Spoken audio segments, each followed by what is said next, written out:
Yan mga kamartes, dito lang muna tayo sa labas. Kasi wala pa tayong space sa loob.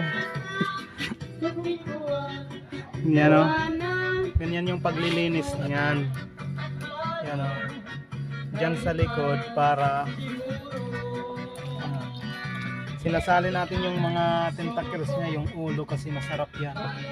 Ito yung mga katawan, babalatan ba yan? Yun, natanggalan pa ng mata. Ito siya, fresh na fresh pa lang yan. Fresh na fresh pa lang. Fresh na fresh yan, galing laot. Yan.